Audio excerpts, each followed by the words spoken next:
Now to the second part of my interview with Dr. Stephen Chavura. Dr. Chavura is a senior lecturer and professor in history at Campion College in Sydney. We continued our discussion of religion and its importance in Western society, specifically Christianity, and then we moved on to a few other topics. I hope you enjoy this second part of our interview.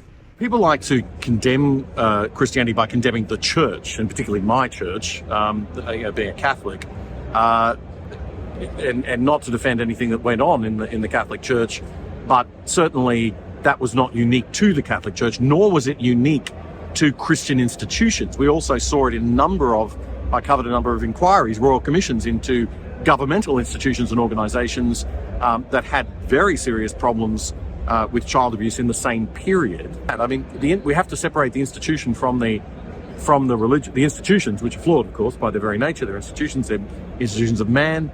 From the message of God, if you like, in the scriptures and in the ethic. Well, my advice to anyone who's remotely sort of curious or even cynical is, okay, forget about.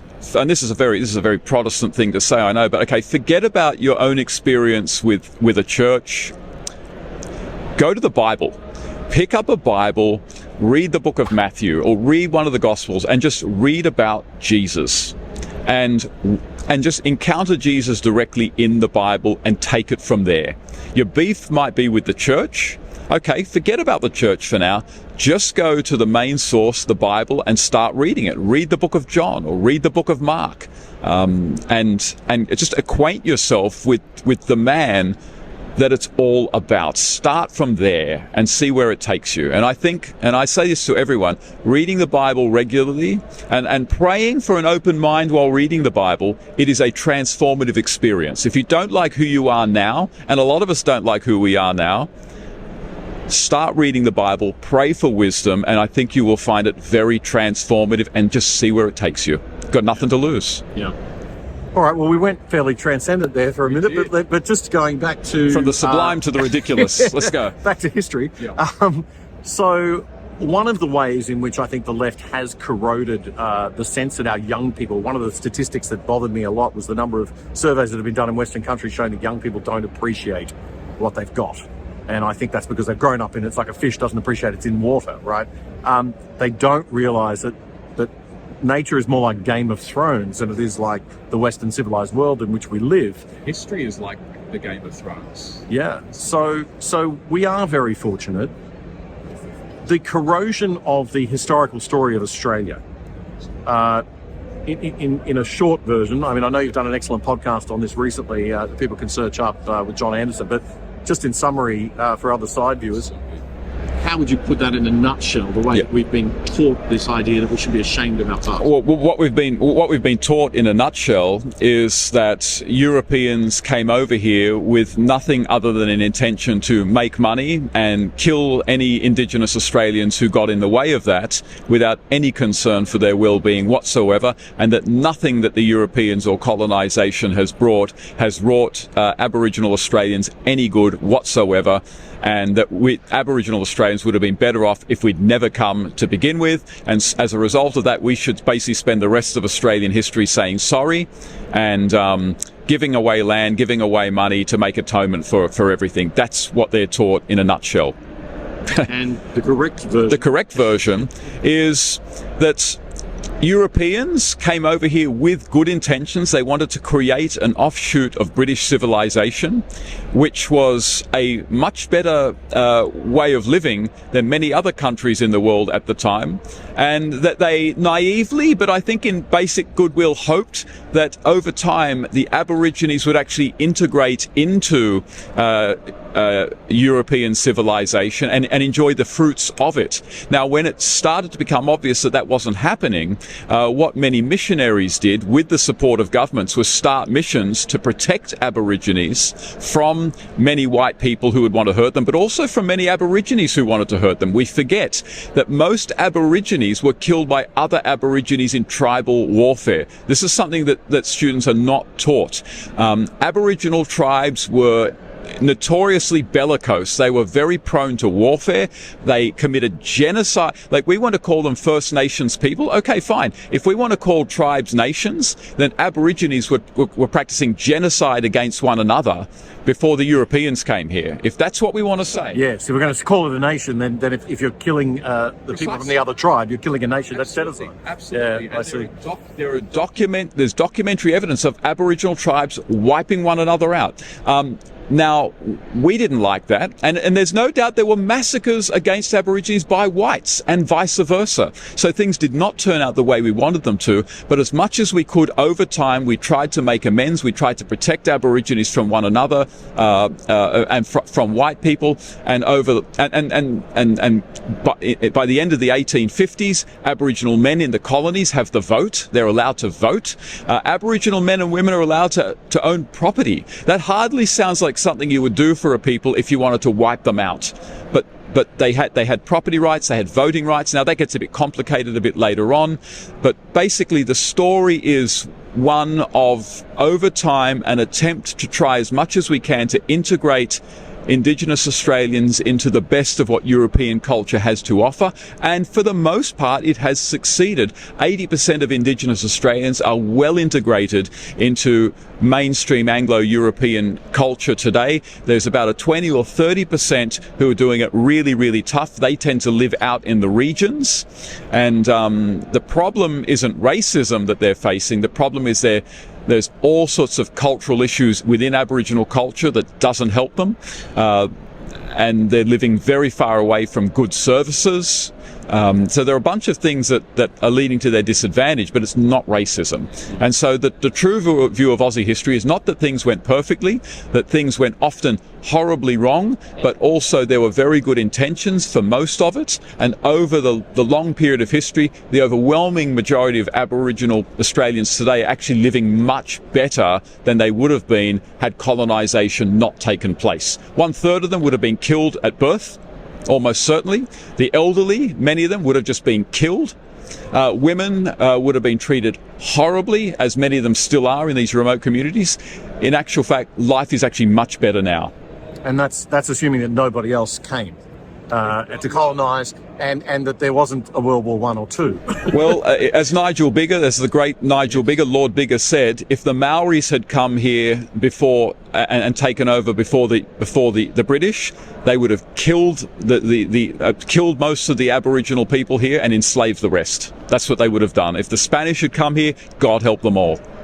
If the Belgians had come, God help them all. Well, you know, Stephen, I spent 20 years travelling Asia, working in the corporate world, and everywhere that I went, the thing that I noticed after a few years was, if you were colonised by Britain, the systems and institutions and the functions of the society were quite positive. Still, if for those countries that were colonised by other European powers, not so much. So I think the British had something quite unique about them. As much as we like to rib the British in Australia, we ought to be grateful. I think that you know, they are our ancestors, and that they're, you know, there was a certain spirit to it. You've noticed a change, I hope, in the young. I mean, you're working, you're teaching, you're still a professor at Campion College, which is tell us a little bit about Campion College, actually, while we're at it. Campion College is Australia's only liberal arts college. That is, you go to Campion College and you can get a degree at Campion College, which is as good as a university degree, a Bachelor of the Liberal Arts, and you will go to Campion, you'll study the great literature of Western civilization, history of Western civilization, the great philosophical ideas. You can study classical languages, you'll study theology as well. So it's an incredible grounding in Western civilization. And I'll just say it is not woke. Campion College is probably the least woke. In fact, it's not even, I would say, least woke. It's anti-woke. It is not a woke campus, so you can study these things and you're not going to be taught by rabid postmodernists and Marxists and just crazy people who want to get you to hate Western civilization, hate yourself. Campion College is a beautiful enclave of the study of all that is beautiful about Western civilization. It's based in Sydney. It's a private university. So I encourage anyone who's finishing Year 12 to check out Campion College as an option to go to. Those who maybe just want to do 1 year and get a certificate in the liberal arts, you can study ancient history, philosophy, literature, some theology for a year. come and check out Campion College. It's a fantastic place to teach. So that's what we do at Campion College. And yeah, I think one of the game changers is the internet. See, when you and I were school kids and at university, there was really no place to get alternative ideas. You had what was there in the school library, you had what was there at the university library, that was pretty much it. And so if your lefty teachers or your lefty academics didn't want to get any conservative or contrarian books in, they didn't, and that's all you had access to. Whereas nowadays they've got access to the internet. There are so many resources that younger people are accessing now, and they're able to actually challenge their teachers and say, wait a second, you said this about Australian history, but in actual fact, I just watched this 1 hour interview with John Anderson, and he got a couple of historians on, and they showed the evidence that what you've just said isn't true. And so you have that now. You didn't have it back in our day. And so there's a pushback emerging from sort of Generation Alpha and Generation Z right now. And so I'm really hopeful about the future, because I just think the internet is a game changer.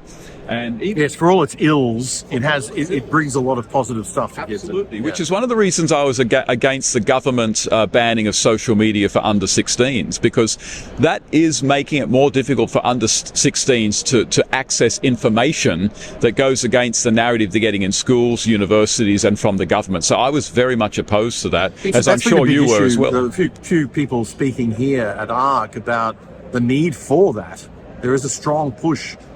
Certainly there's a need to get kids off their phones and interacting more. And I think there is a dopamine anxiety issue going on here.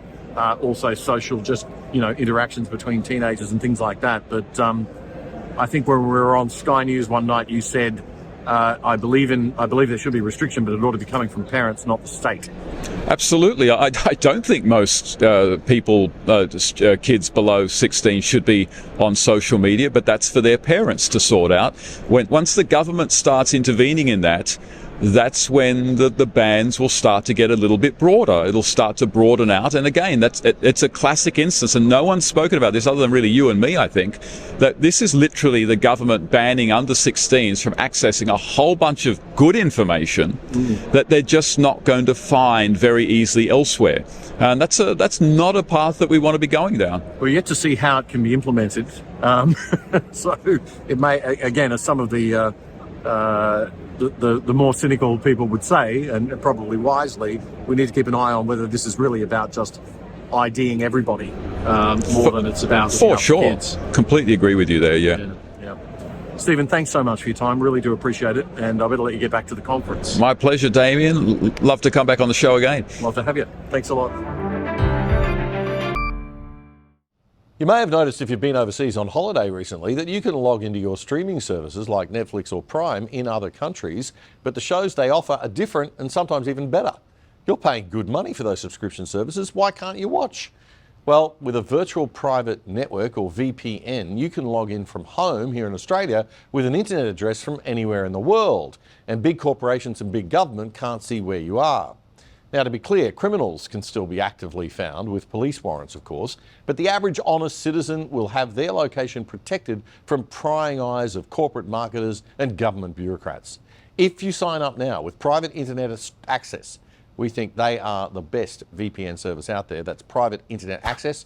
As a viewer of The Other Side, you can get 83% off the price of your subscription and get online for less than $3 a month. Check it out right now. Go to piavpn.com/otherside. That's piavpn.com/otherside. It's a great service and a rock bottom price, and you're helping keep The Other Side going and growing. That was a segment from a recent episode of our fortnightly news commentary show, The Other Side, with me, Damien Curry. If you liked it, support us. Subscribe to our channel on YouTube right now so you don't miss a thing. It's totally free. Just click that subscribe button and the little bell. And check out our Other Side Unplugged show too, and join our mission to actually do something and change Aussie media for the better at othersidetv.com.au. That's othersidetv.com.au. Check it out now.